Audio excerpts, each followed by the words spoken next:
बिस्मिल्लाहिर्रहमानिर्रहीम, अस्सलाम वालेकुम। मैं हूं मोहम्मद जुनैद हलीम। नाज़रीन, उम्मीद है आप सब खैरियत से होंगे। नाज़रीन, वो जो हम कहते हैं ना कि भारत को, अंधभक्तों को किसी दुश्मन की ज़रूरत नहीं है, वो खुद ही अपने लिए काफ़ी हैं। तो ये इसके पीछे एक बैकग्राउंड है और वो खुद इस चीज़ को रोज़ हम जो वाक़यात रोनुमा हो रहे हैं भारत के अंदर और हम रिपोर्ट कर रहे हैं, उससे वो साबित कर रहे हैं कि वो खुद अपने ही लोगों को जिस तरह से मार पीट रहे हैं, जिस तरह से कत्ल किया जा रहा है मॉब लिंचिंग के ज़रिए, किसी को बांग्लादेशी बना के, किसी को पाकिस्तानी बना के और किसी को चाइनीज़ बना के।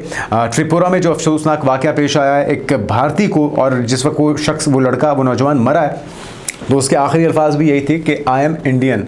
उस इंडियन को चाइनीज़ समझकर या कहकर उसे मौत के घाट उतार दिया गया है। ओडिशा में भी कुछ माइग्रेंट्स हैं, वर्कर्स, लेबर क्लास के, उन्हें स्टेशन पे पहुंच के जो मॉब है वहाँ पे, जो गुंडे हैं आरएसएस के या बजरंग दल के, उनकी तरफ से डराया धमकाया जा रहा है। तो ये चीज़ें आए रोज़ एक मामूल बन चुकी हैं और मामला सिर्फ अक़लियतों तक के साथ जुड़ा हुआ नहीं है। ना उसमें सिर्फ मुसलमान हैं जो निशाना बन रहे हैं, ना उसमें सिर्फ ईसाई या सिख बरादरी है जो निशाना बन रही है, सभी वहाँ पर गैर महफूज हैं। और इन वाक़यात में अब आए रोज़ इजाफा और इसी वजह से हम देख रहे हैं कि दुनिया भर की तरफ से अब रिएक्शन आना शुरू हो चुका है। दुनिया भर से लोग इन्हें अपने मुल्क से निकाल रहे हैं, भारतीयों को चुन चुन के। और ये उनकी वजारत दाखिला की तरफ से, भारतीय वजारत दाखिला की तरफ से एक रिपोर्ट शाया की गई है या पेश की गई है राज्यसभा के अंदर, जिसमें चौंका देने वाले इंकशाफात हैं। 2025 के अंदर लगभग 24,000 से ज़ायद इंडियंस को मुख्तलिफ ममालिक ने अपने मुल्क से मुल्क बदर कर दिया है। तो इससे मुतल्लिक जो मज़ीद हक़ाइक़ हैं वो भी आपके साथ शेयर करते हैं और आपको बताते हैं कि सबसे ज़्यादा किस मुल्क ने भारतीयों को अपने मुल्क से निकाला है। और इसके अलावा नाज़रीन आपको बताएंगे पाकिस्तान और टर्की के दरमियान कुछ मुश्तरका मशक़ें भी हुई हैं। ज़ेलेंस्की की ट्रंप की मुलाकात भी हुई है, उस मुलाकात में से क्या निकला उसका अहवाल भी बताएंगे। पाकिस्तान और बांग्लादेश के दरमियान कुर्बतें बढ़ रही हैं, डायरेक्ट फ़्लाइट्स और साथ में तिजारत के हवाले से क्या पेशरफ्त हुई है और क्या नारे लगाए जा रहे हैं बांग्लादेश में, ये भी बहुत ही ज़बरदस्त खबर है, वो आपके साथ शेयर करते हैं। तो एक एक करके तमाम अपडेट्स आपके साथ शेयर करते हैं। सबसे पहली खबर, पाकिस्तान की कामयाबियों का एतराफ़, चाहे वो अस्करी सतह पे हो या सिफारती मैदान में हो, उसका एतराफ़ किया जा रहा है। दी बरतानवी टेलीग्राफ है, बरतानवी जरीदा, जिसकी तरफ से रिपोर्ट किया गया है और वो कहते हैं जी, वाशिंगटन में भारत की शदीद लॉबिंग के बावजूद इस बार पाकिस्तान को वाज़ेह सिफारती सबकत हासिल हुई है। यानी कि तमाम पापड़ बेल लिए, तमाम कोशिशें कर ली, जो माली इन्वेस्टमेंट थी वो तो की, साथ में जो नफरत अंगेज लॉबिंग है वो भी करने से भारतीय, तो आपको पता है, बाज नहीं आते। लेकिन हुआ क्या, पाकिस्तान को उस तमाम इकदाम का फ़ायदा हुआ है जो पहलगाम वाक़े में ड्रामा रचाया था, काया ही पलट गई है। और अब लगता यह है कि भारत की इज्जत बहाल होने में कई दहाइयाँ, ये शायद कई सदियाँ भी लग जाएं। इसके अलावा नाज़रीन, टेलीग्राफ क्या रिपोर्ट कर रहा है ज़रा सुन लीजिए। टेलीग्राफ के मुताबिक रिपोर्ट में कहा गया है कि एबी गेट हमले के मुल्ज़िम शरीफुल्लाह की अमेरिका हवालगी ट्रंप इंतजामिया से पाकिस्तान के करीबी ताल्लुकात का बड़ा टर्निंग पॉइंट साबित हुआ है। तो सिर्फ पाकिस्तान ने अस्करी सतह पर नहीं, सिफाती सतह पर नहीं, दहशतगर्दी के खिलाफ जो जंग थी उसमें भी काबिल ज़िक्र किरदार अदा किया है, जिसका एतराफ़ किए बगैर अमेरिका या अमेरिकी क़यादत इस वक्त रह नहीं पा रही। साथ में अखबार के मुताबिक अमेरिकी कांग्रेस से खिताब में सदर ट्रंप ने दहशतगर्दी के खिलाफ अमली ताउन पर पाकिस्तान का खुसूसी शुक्रिया अदा किया, पाकिस्तान जो काविशें हैं उसका शुक्रिया अदा किया। पाकिस्तान की सिफारती कामयाबियों के हवाले से बरतानवी अखबार का कहना है कि वाशिंगटन में भारत की शदीद लॉबिंग के बावजूद इस बार पाकिस्तान को वाज़ेह सिफारती सबकत हासिल हुई है। वज़ीर आज़म शहबाज शरीफ हों, फील्ड मार्शल आसिफ मुनीर हों, ओवल ऑफिस में उन्हें बराह रास्त रसाई मिल सकी और साथ में पहलगाम वाक़े के बाद खित्ते में जंग का खतरा हकीकी तौर पर बढ़ गया था। भारत ने अमेरिकी सालिसी के इम्कान को खुले अल्फाज में मुस्तरद किया, जबकि पाकिस्तान ने जिम्मेदाराना रवैया अपनाया और व्हाइट हाउस को गैर रिवायती सिफारतकारी से हैंडल किया। एक तो जिम्मेदारी का मुजाहरा करना, दो एटमी ताकतें थीं, दोनों के दरमियान खुदा न खास्ता जंग एस्केलेट करती तो ये पूरी दुनिया के अमन के लिए खतरा हो सकता था। साथ में अमेरिका को क्रेडिट देना, ये बड़ा हसास मामला है डोनाल्ड ट्रंप के लिए। उनकी शख्सियत जिस तरह की है, वो चाहते हैं उनकी तारीफ हो, और कोई भी शख्स ये चाहता है, डोनाल्ड ट्रंप को थोड़ी ज़्यादा आदत है। तो पाकिस्तान ने मौके पर चौका मारा और उनकी तारीफ की, उन्हें क्रेडिट दिया जो ड्यू क्रेडिट था, जो उनका हक बनता था। और भारत यहाँ पे कंजूसी कर गया और ये कंजूसी उनको बहुत महंगी पड़ी है। 50% टैरिफ लगा लिया, अपनी इंडस्ट्री तबाह कर दी, अपनी साख, अपनी इज्जत तबाह कर दी, अकेले हो गए। और सिवाय दो ममालिक के, जिसका हम बार बार आपको बताते हैं कि एक इजराइल जो कि नजरियाती कज़न भी है, उसी पॉलिसी पर अमल पर है जिस पर नरेंद्र मोदी हैं, और दूसरा इस वक्त हम देख रहे हैं कि अफगानिस्तान की कुर्बतें बढ़ रही हैं। मकसद ये है कि अफगानिस्तान को भी पाकिस्तान के खिलाफ प्रॉक्सी के तौर पे इस्तेमाल किया जा सके। लेकिन ग्राउंड पे क्या हो रहा है, भारत का शाइनिंग इंडिया का असल चेहरा क्या है, जो कि एक बदनुमा दाग की तरह चमक के पूरी दुनिया को दिखाई दे रहा है। चमक क्या रहा है? इंडिया नहीं बल्कि उसके ऊपर लगा हुआ वो बदनुमा दाग, जिसकी वजह से तमाम यहाँ पे इंसानियत जो है वो सिसक रही है, जुल्म और तशद्दुद का निशाना बनाया जा रहा है। उड़ीसा में पहले जो हुआ है उसके मनासिर देखिए कि वहाँ पर किस तरह से लेबर क्लास को गुंडों की तरफ से, आरएसएस के, बजरंग दल के गुंडों की तरफ से डराया धमकाया जा रहा है। विजुअल्स देखिए।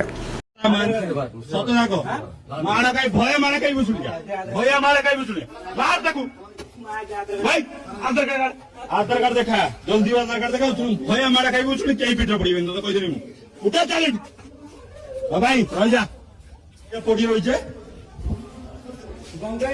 भाई भाई भाई तुम्हारा बेटी आधार कार्ड देखा जल्दी मत आधार कार्ड बोलो मत आधार कार्ड बोलो जल्दी भाई मैंने आमोद आसो जे मैंने अच्छो जय श्रीराम कही आधार कार्ड खुलो कही दौ जय श्रीराम कही आधार कार्ड खुलो जल्दी भाई आधार कार्ड खुलो तुम सब खोलिक रखो मुझे चेकिंग करी भाई सब खुलो कही जय श्रीराम कही आधार कार्ड खुलो समस्ते जय श्रीराम भाई भाई उठो समस्ते आधार कार्ड खुलो भाई डाको आगू उठो उठो समस्ते आधार कार्ड खुलो समस्ते आधार कार्ड खुलो भाई आधार कार्ड केड़ी चुरी गला हो रो भाई मारी टिके रो मुख कहि नहीं मारी टिके कोई भी मारी तू आधार कार्ड देखा आधार कार्ड देखा नहीं मेरे आधार कार्ड देखा। तो नाज़रीन आपने विजुअल्स देखे। अच्छा, बेरोजगारी भारत में इतनी बढ़ चुकी है कि आरएसएस के, बजरंग दल के और जो रॉ के गुंडे हैं उनके पास करने को कोई काम नहीं है। उन्हें ये टास्क दिए जाते हैं, वो अक़लियतों को और गरीब लोगों को, मस्कीन लोगों को डराते हैं, धमकाते हैं और बजाय इसके कि उन्हें लगाम डाली जाए, उनके खिलाफ केसेस बनाए जाएँ। पुलिस उनको प्रोटेक्ट करती है। पुलिस में इतना दमखम नहीं है कि वो इन गुंडों को रोक सके। तो अगर वहाँ पर नौकरियाँ दी जाती इन नौजवानों को, इनकी एनर्जीज़ को, इनकी जो कोशिशें हैं उनको किसी पॉजिटिव साइड पे यूटिलाइज किया जाता है तो शायद भारत का इतना बदतर हाल ना होता, जिसको अब भारतीय जो समझ बूझ रखने वाले लोग हैं वो सवालात पूछ रहे हैं, माफ़ी मांग रहे हैं पूरी दुनिया के अंदर। अपने भारतीय होने पे उन्हें शर्मिंदगी है और वो कहते हैं कि जी हम मुंह दिखाने के काबिल नहीं रहे, जिस तरह की शर्मनाक हरकतें हो रही हैं। त्रिपुरा में क्या अफसोसनाक वाकया हुआ, एक नौजवान को मॉब की तरफ से, आरएसएस और बजरंग दल के गुंडों की तरफ से तशद्दुद का निशाना बना बना के मार दिया गया, मौत के घाट उतार दिया गया। हालांकि वो चिल्ला चिल्ला के ये कहता रहा कि वो एक भारतीय है। तो ये खबर रिपोर्ट हुई है जिसके अंदर अब मुख्तलिफ जो तज्जिए तबसरे हैं सोशल मीडिया के ऊपर अफसोस का इजहार किया जा रहा है, लेकिन अफसोस से बात नहीं बनेगी। क्या लिखना है एक सारिफ का, वो कहती हैं कि जी ये वो कौन से भारतीय हैं जो दूसरे भारतीयों को महज इस बुनियाद पर बेदर्दी से कत्ल कर देते हैं कि वो चीनी, बांग्लादेशी या पाकिस्तानी है। क्या ये कोई जुर्म है? और अगर आखिर मुल्क की सबसे ताकतवर हुकूमत इन्हें रोकने में नाकाम क्यों है? जबकि इसी दौरान भारतीय वजारत ख़ारजा दूसरे ममालिक को हजूमी तशद्दुद पर बाज़ और नसीहत करती दिखाई देती है। यूनाइटेड नेशन हो या जितने भी इंटरनेशनल फोरम्स हैं, आपको इनका भाषण जो है वो घंटों पर मुहित सुनाई देगा कि जी पाकिस्तान दहशतगर्दी करवाता है, पाकिस्तान से दहशतगर्दी आती है, यहाँ पे दहशतगर्दी नर्सरियाँ हैं। नर्सरियाँ कहाँ पर हैं? दाइश कहाँ से पनप रही है या ट्रेनिंग कहाँ पर मिलती है? किस तरह से ग्रुप्स और जत्थों की सूरत में दहशतगर्द जो हैं वो क्रिसमस के मौके पे हमलावर होते रहे हैं ईसाइयों के ऊपर। उनकी जो सजावट थी, जो उनकी अरेंजमेंट्स थी, जिस तरह से गिरजाघरों के ऊपर धावे बोले गए हैं, वो पूरी दुनिया ने देखा है। जिस तरह से सिखों को तशद्दुद का निशाना बनाया जाता है, अगर कोई गलती से भी ये कह दे कि वो खालिस्तान तहरीक का हिमायती है तो उसके साथ जो इबरतनाक सलूक होता है वो पूरी दुनिया के सामने है। कश्मीरियों के साथ जो सलूक होता है वो पूरी दुनिया के सामने है। और अब तो सिलसिला ये हो चुका है कि वहाँ पर हिंदुओं को भी ये समझते हुए कि ये कहीं चाइनीज़ ना, उसकी चेहरा क्योंकि इस नौजवान का चाइनीज़ था, वो ये गिलगित साइड पे भी इसी तरह के आपको हज़ारा बरादरी जो हमारी या फिर ये पूरी जो बेल्ट है लद्दाख में, तिब्बत में और अरुणाचल प्रदेश में, तो इनके चेहरे, इनकी साख्त, इनके खदोखाल, इनके फीचर्स आपस में मिलते हैं। इसी तरह से जो चाइनीज़ इलाका है तो इनको ये लगा शायद ये चाइनीज़ है, हालांकि वो चिल्लाता हुआ दुआइयाँ देता रहा और ये कहता रहा कि वो इंडियन है, उसे छोड़ दिया जाए, उस पर ये जुल्म ना किया जाए, लेकिन उसे मौत के घाट उतार दिया। क्योंकि ये जो माइंड सेट है इससे आप जान नहीं छुड़ा सकते आप इनको जब तक इबरत का निशान नहीं बनाएंगे, जब तक नरेंद्र मोदी की इमा पर इन्हें खुलेआम आज़ादी या फ्री चिट नहीं दी जाती रहेगी, तब तक ये सिलसिला वहाँ पे यूं ही जारी रहेगा। अच्छा, बांग्लादेश के साथ नाज़रीन पाकिस्तान के जो ताल्लुकात हैं वो नई गर्मजोशी पर हम देख रहे हैं कि ताल्लुकात को इस्तवार किया जा रहा है। और पाकिस्तान के हाई कमिश्नर हैं इमरान हैदर, जिन्होंने ढाका में बांग्लादेश के chief adviser professor Mohammad Yunus से मुलाकात भी की है। और इस मुलाकात में तिजारत है, सरमायाकारी है, हवाबाजी है, सकाफती, तालीमी और तिबी ताउन बढ़ाने पर बातचीत हुई है। और इसके अलावा दोनों ममालिक के दरमियान दोतरफा तिजारत में गुज़श्ता साल के मुकाबले में 20% इजाफा हो रहा है, जो कि बहुत ही खुशाइंद है, हम इसको वेलकम करते हैं। जबकि पाकिस्तानी हाई कमिश्नर के मुताबिक दोनों मुल्कों के दरमियान बिजनेस हल्के नई सरमायाकारी के मौके तलाश कर रहे हैं। तो बांग्लादेशी तलबा में पाकिस्तान में तालीम, खासतौर पर मेडिकल और नैनो टेक्नोलॉजी, आर्टिफिशियल इंटेलिजेंस में दिलचस्पी बढ़ी है। पाकिस्तान में जिगर और गुर्दे की पैवंदकारी के लिए बांग्लादेशी मरीजों की आमद में इजाफा भी देखा जा रहा है। और पाकिस्तान ट्रांसप्लांटेशन के शोबे में तरबियत और तालीमी मौके फराहम करने के लिए बांग्लादेश को पूरी तरह से तैयार है। प्रोफेसर यूनुस ने दो तरफा ताल्लुकात, अवामी रवाबित और सॉफ्ट पावर ताउन को मजीद आगे बढ़ाने पर जोर दिया। बांग्लादेश पाकिस्तान तिजारत और मुश्तरका सरमायाकारी मंसूबों को फरोग देने की ख्वाहिश का इजहार भी किया गया। ढाका कराची बराह रास्त परवाजें जनवरी में शुरू होने की तवक्को है। तो जनाब, बराह रास्त परवाजें शुरू होने जा रही हैं और अब वो वक्त भी दूर नहीं है कि जब वीज़ा फ्री एंट्री होगी दोनों ममालिक में। और इसके अलावा खालिदा ज़िया के जो बेटे हैं वो तवील अरसे के बाद, या उनको कह लीजिए कि जो जिला वतनी थी उनकी, उसका वक्त ख़त्म हुआ, बांग्लादेश पहुंच चुके हैं और उनकी जो ताकत है वो दोबारा से बहाल होती दिखाई दे रही है। उनकी पार्टी दोबारा से पावर में आने के लिए तैयार है। और खालिदा ज़िया हो, जिस वक्त वो हुकूमत में थी, पाकिस्तान के साथ बहुत ही ज़बरदस्त ताल्लुकात माजी में रहे हैं बांग्लादेश के, लेकिन हसीना वाजिद जो है वो पूरी तरह से भारत के कंट्रोल में थी, उन्हीं के एजेंडे पर आई थी। और जो एक नफरत का बाजार, प्रोपेगेंडे का बाजार बांग्लादेश में हमने देखा तवील अरसे तक जमा रहा है, उसका अब हो चुका है खात्मा। यूथ बेदार हो चुकी है और हम उम्मीद करते हैं, हम दुआ करते हैं कि जो मुस्तकबिल है बांग्लादेश का और पाकिस्तान के अवाम का, वो बहुत ही ताबनाक और रोशन होगा। अच्छा, जो नारे लग रहे हैं कश्मीर की आज़ादी के लिए और फ़लस्तीन की आज़ादी के लिए, ज़रा वो विजुअल्स भी देखें कि बांग्लादेश के अवाम जो हैं वो जागने के बाद क्या मुतालबा कर रहे हैं।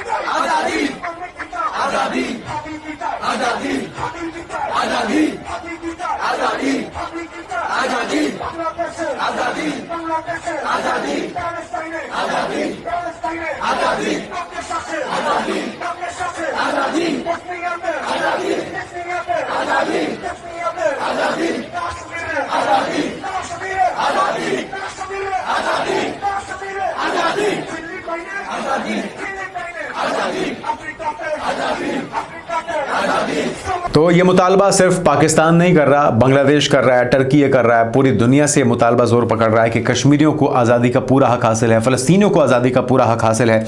और सिर्फ कश्मीरियों की आज़ादी ही नहीं, बल्कि हम तो ये समझते हैं कि 7 स्टेट्स को भी आज़ादी मिलनी चाहिए। और जो सिलगुरी कॉरिडोर है उसके ऊपर अब नाकाबंदी का वक्त हुआ जाता है, जिसके लिए भारत के अंदर एक बुखलाहट, एक खलबली और एक परेशानी दिखाई देती है। और वही परेशानी होनी भी चाहिए। जो आपने इतने अरसे तक नफरत का बाजार गर्म किए रखा बांग्लादेश में, अब उसका हिसाब देने का वक्त हुआ जाता है। अच्छा, ये नफरत है बांग्लादेश के साथ भारत की, ये सिर्फ बांग्लादेश पर ही खत्म नहीं होती। ये जो चाइना है, पाकिस्तान है, आस पड़ोस में तो मामला चल ही रहा है। दुनिया भर से धुतकारे जाने का सिलसिला भारतीयों के लिए शुरू हो चुका है। सारे भारतीय तो कसूरवार नहीं है, लेकिन नरेंद्र मोदी की वजह से उन सारों को सजा मिल रही है 2025 के अंदर।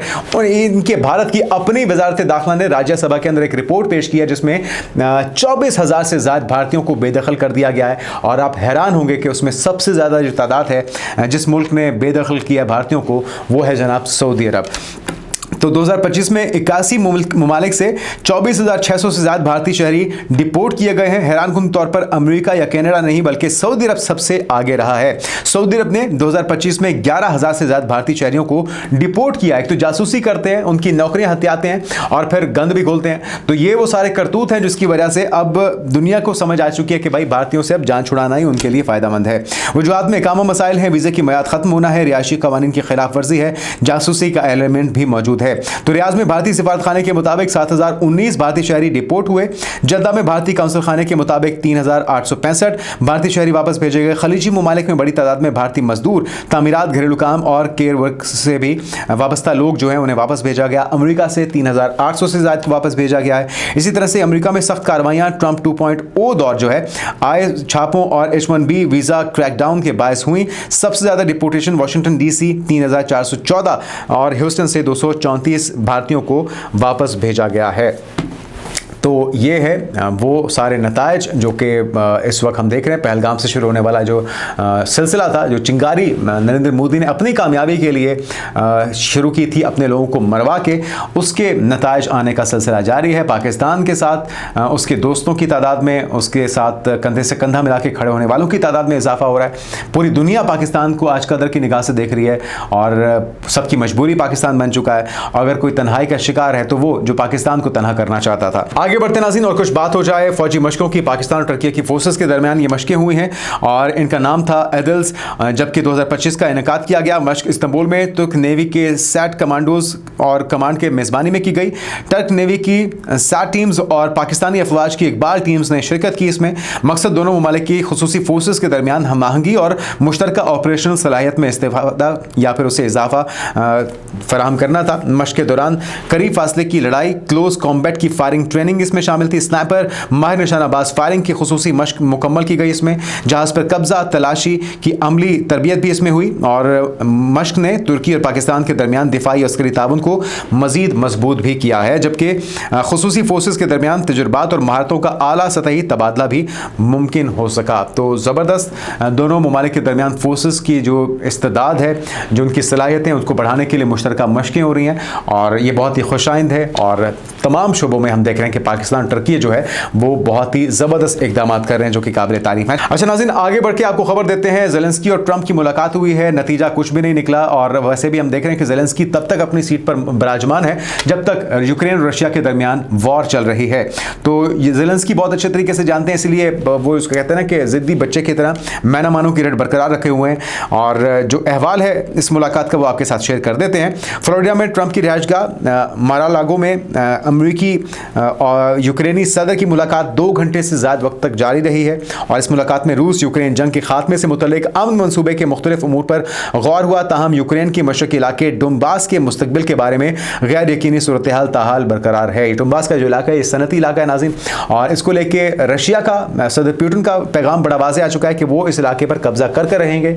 जबकि जो ज़ेलेंस्की हैं वो ये कहते हैं कि जी हम अपने फौजी दस्ते यहाँ से निकालने पर मशरूत तौर पर आमादा हैं, लेकिन वो कहते हैं कि जी डीमिलिटराइज ये जोन होना चाहिए, हम यहाँ से अपनी फोर्सेस निकालते हैं तो रशिया को भी अपनी फोर्सेस निकालनी होगी। लेकिन ये जो इलाका है ये अब तक डेडलॉक का बायस बना हुआ है। एक के बाद एक कीव में भी 2 रोज़ पहले जो हम देख रहे थे कि बैलिस्टिक मिसाइल्स की फायरिंग हुई है, उससे निशाना बनाया गया मुख्तलिफ इमारतों को और उसकी नतीजे में भी मुख्तलिफ हालातें हुई हैं। जबकि मुलाकात के बाद हम ये देख रहे हैं कि डोनाल्ड ट्रंप और ज़ेलेंस्की जो है रूस यूक्रेन जंग ख़त्म करने के लिए मुआहदे के करीब हैं। डोनाल्ड ट्रंप ने मीडिया से गुफ्तगू करते हुए ये दावा तो किया है, ताहम उन्होंने एक मौके पर मुज़ाकरात को पेचीदा करार देते हुए एतराफ़ किया कि अभी अमन मंसूबे के कुछ नुकात पर हतमी फैसला नहीं हो सका।